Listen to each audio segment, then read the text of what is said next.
Hello friends, welcome back to my YouTube channel Raftaar study. तो आज हम करेंगे चैप्टर नंबर फर्स्ट का लास्ट टॉपिक, जो है हमारा positive impact of the British rule in India. जो ब्रिटिश रूल था उसका पॉजिटिव इम्पैक्ट क्या पड़ा था हमारे इंडिया पर, मतलब सकारात्मक प्रभाव क्या पड़ा था जो ब्रिटिश रूल था उसका इंडिया पर। कहने का मतलब है, वैसे तो हम लोग जानते हैं कि ब्रिटिश वालों ने हमारे ऊपर बहुत सारे अत्याचार किए, हमको लूटा, ये किया वो किया, अभी तक हमने बुराइयां ही समझी थी। बट कुछ पॉइंट्स ऐसे थे जो हमारे ऊपर पॉजिटिव इम्पैक्ट डाल करके गए थे। ठीक है, अब वो पॉइंट्स थे क्या, वो हम आगे समझेंगे। देखिए, हमने प्रीवियस वीडियो में समझा था कि उनका मोटिव तो नहीं था क्या कि हम लोग ग्रोथ करें, हमारे देश का डेवलपमेंट हो, क्योंकि वो लोग पूरे तरीके से हमको एक्सप्लॉइटेड करते थे, हमको हमारे ऊपर लूट मार ये सब करते थे। क्योंकि उनका मेन उद्देश्य क्या था, मेन मोटिव था वो अपने मार्केटिंग को बढ़ाएं, ठीक है, ओवरऑल एक्सपोर्ट इंपोर्ट को बढ़ाएं, ओवरऑल द कंट्री, ये उनका मेन मोटिव था। ठीक है, हमारे देश का विकास तो बिल्कुल भी नहीं था, क्योंकि हमने इंफ्रास्ट्रक्चर वाले जस्ट प्रीवियस वीडियो में हमने समझा भी था। ठीक है, अब हम समझें। देखिए, जो पीडीएफ है वो तो आपको डिस्क्रिप्शन बॉक्स में मिल जाएगा। देखिए, यदि हम समझें कि पॉजिटिव इम्पैक्ट हमारे ऊपर क्या पड़े थे, ठीक है, तो सबसे पहला यदि हम पॉइंट देखें तो वो था सेल्फ सफिशिएंसी इन फूड ग्रेन प्रोडक्शन। क्या था सेल्फ सफिशिएंसी इन फूड ग्रेन प्रोडक्शन?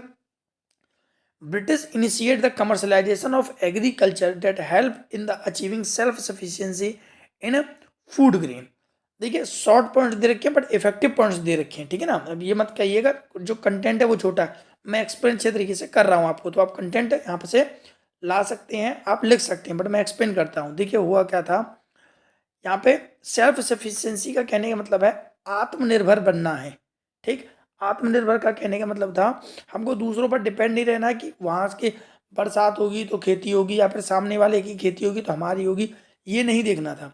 क्योंकि ब्रिटिश रूल ने सेल्फ सफिशिएंसी बना दिया था हमको, और ब्रिटिशर्स इनिशिएट द कमर्शलाइजेशन, उन्होंने हमारे में कमर्शियल आउटलुक लेकर के आया था। ठीक है, आप एक पॉइंट्स भी क्रिएट कर सकते हैं, commercial outlook of the farmers. British rule के द्वारा कमर्शलाइजेशन का एक इनिशिएट किया गया था। ठीक है, हमारे देश के जो इंडिया के जो फार्मर थे उनको क्या किया था, एक इन्फ्लुएंस किया था रिगार्डिंग द कमर्शलाइजेशन, कि जो प्रोडक्शन वो लोग कर रहे हैं उनको वो बेच भी सकते थे। क्योंकि बिफोर द, कह सकते हैं हम, before the commercialization outlook India's farmers follow the subsistence farming.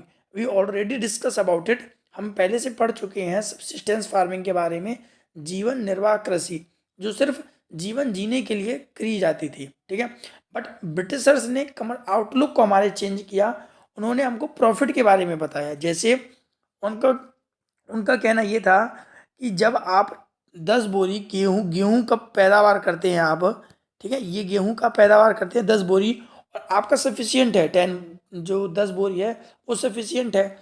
ठीक है, और आपके जो खेत है उसमें मान लीजिए 12 बोरी गेहूँ हो रहा है, ठीक है ना, B4 बोरी कर देते हैं, 12 बोरी गेहूँ हो रहा है, आपका सफिशियंट चल जाता है 10 में ही। तो आप जो रिमेनिंग्स बचे हैं, यहाँ पे क्या रखा, जो बचे हमारे 2, तो जो 2 बचे हैं उसको आप कमर्शलाइजेशन कर सकते हैं, मीन्स आउट बेच सकते हैं आप, और बेच करके आपको जो अर्निंग होगी उससे आप आत्मनिर्भर बोल सकते हैं, दूसरों पर डिपेंड रहना नहीं रहना पड़ेगा।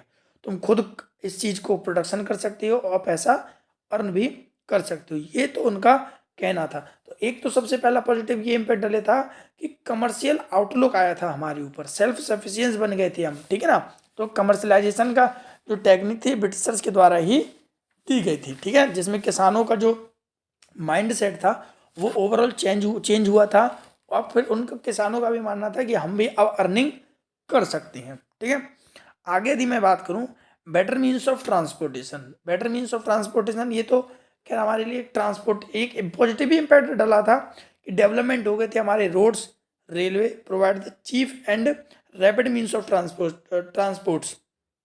हम लोग चीफ मतलब सस्ते तरीके से और जल्दी तरीके से भी ट्रांसपोर्ट हम कर सकते थे। This all increase the social and economic growth, इन दोनों ने ही मिलकर के हमारे सोशल और इकोनॉमिक दोनों ही ग्रोथ में मदद की थी। ठीक है, आगे चलें। चेक ऑन फेमिनाइन, देखिए, चेक ऑन फेमाइन्स का मतलब होता है अकाल पड़ने में। ठीक है, चेक बोल सकते हैं, यहाँ पे कंट्रोल बोल सकते हैं आप। ठीक है, उन्होंने हमको ये जो फेमिनाइन है उनसे लड़ना सिखाया था एक तरीके से, अंग्रेजों ने ही। कैसे समझते हैं? Road and railway help in the transportation of food grains through the country, this help in checking on famines. देखिए, रेलवे के द्वारा और रोड के द्वारा, उसको और एक्सप्लेन करूंगा।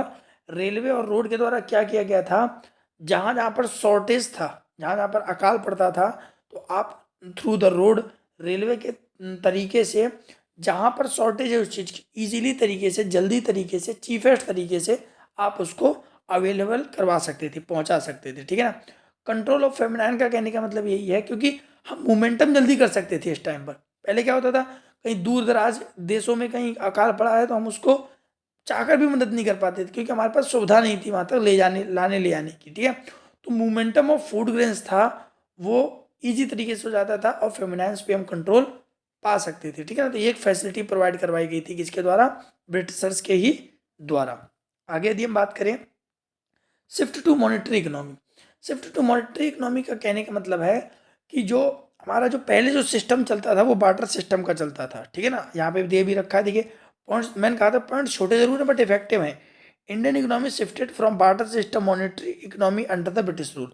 इंडिया की इकोनॉमी थी वो बार्टर सिस्टम से हट करके किस में चली गई? हमारे मॉनेटरी इकोनॉमी में चली गई। जस्ट बिकॉज ऑफ, देखिए रीजन भी है इसका, क्या था, पहले हम वस्तु को दे करके वस्तु लिया करते थे, आज भी बहुत जगह चलता है, बट जो कह सकते हैं ज़्यादा जो इन्फ्लुएंस दिया जाता है, प्रायोरिटी दी जाती है, वो मनी को दी जाती है, ठीक है ना। तो जैसे हमको चीनी चाहिए और सामने वाले के पास गेहूं है 1 kg, तो वो 1 kg हमको गेहूं देता था और वो 1 किलो चीनी ले जाता था। वॉट एवर द प्राइस, कोई प्राइस मैटर नहीं करता था उस टाइम पे, बस ज़रूरत पूरी होनी चाहिए आदमी की। तो अब अंग्रेजों ने आ करके, ब्रिटिशर्स ने आ करके हमको एक आउटलुक दिखाया कि जो आप चीज़ें बेच रहे हैं इसका लेबर, जो इसका प्राइस है वो हाई है, इसका लो है, ठीक है। इन सब तरीके से उन्होंने हमको ये जज कराया, ठीक है ना, डिवीजन किया स्पेशलाइजेशन के थ्रू, ठीक है ना, इन सब के तरीके से उन्होंने हमको बताया। तो अब क्या है, हमारी इकोनॉमी मॉनेटरी इकोनॉमी है, क्योंकि देखिए हम जीडीपी में भी देखिए एक हमारा लिमिटेशंस आता है जीडीपी वेलफेयर में मॉनेटरी एक्सचेंजेस का, ठीक है। और वो क्यों है मॉनेटरी एक्सचेंजेस लिमिटेशन? इसीलिए क्योंकि हमारे जो इकोनॉमी में जो ट्रांजेक्शन्स रिकॉर्ड किए जाते हैं वो बार्टर सिस्टम के नहीं किए जाते। ऐसे ट्रांजेक्शन जो मॉनेटरी टर्म में हो सकते हैं सिर्फ वही रिकॉर्ड किए जाते हैं हमारे में, ठीक है। That is why India shifted to monetary economy. आगे हम बात करें effective administration setup. Effective administration setup का क्या कहने का मतलब है, एक अच्छे तरीके से रूल्स एंड रेगुलेशंस सिखा करके गए थे वो हमारे लिए। द ब्रिटिशर्स कह सकते हैं हम, the British government in India left the legacies of efficient system of administration. उन्होंने हमारे यहाँ पर जो ब्रिटिश थे वो एक बहुत अच्छा एडमिनिस्ट्रेशन सिस्टम लेफ्ट करके गए थे, पॉलिसीज छोड़ करके गए थे कि किस प्रकार से आप किसी एक इकोनॉमी को रन कर सकते हैं। देखिए टू द पॉइंट पढ़ें, British government had an effective administration system. हम जानते हैं कि ब्रिटिश गवर्नमेंट था, उसका एडमिनिस्ट्रेशन सिस्टम था वो कैसा था, बहुत इफेक्टिव था, क्योंकि हम समझ सकते हैं कि ब्रिटिशर्स ने वेरियस टाइप्स के पॉलिसीज इंप्लीमेंट किए थे इंडिया में, ठीक है ना। डिफरेंट टाइप्स के रूल्स लेकर के आते, प्रोग्राम्स भी चलाए थे, उनसे हम लोगों ने सीखा भी, उन्होंने हमको बताया भी और हमने सीखा भी। This war further use by the Indian politicians, आपको समझ में आ रहा होगा। और अब हमारे इंडियन पॉलिटिशियंस गवर्नमेंट्स यूज कर रहे हैं कि किस प्रकार से इकोनॉमी को चलाना चाहिए, कौन सी गवर्नमेंट रहेगी, इन सब का जो सिस्टम्स है वो ये सब भी किसके द्वारा दिया गया, ब्रिटिशर्स के द्वारा ही दिया गया है। तो ये सब हमारे थे पॉजिटिव इम्पैक्ट जो हमारे इंडिया में पड़े थे। तो यहाँ से हमारा जो चैप्टर होता है वो एंड होता है। यदि आपने वीडियोस नहीं देखी हैं तो डिस्क्रिप्शन बॉक्स में आपको सभी वीडियोस की लिंक मिल जाएंगी। आगे हम बात करेंगे अपने नेक्स्ट चैप्टर सेकंड के बारे में। Thank you.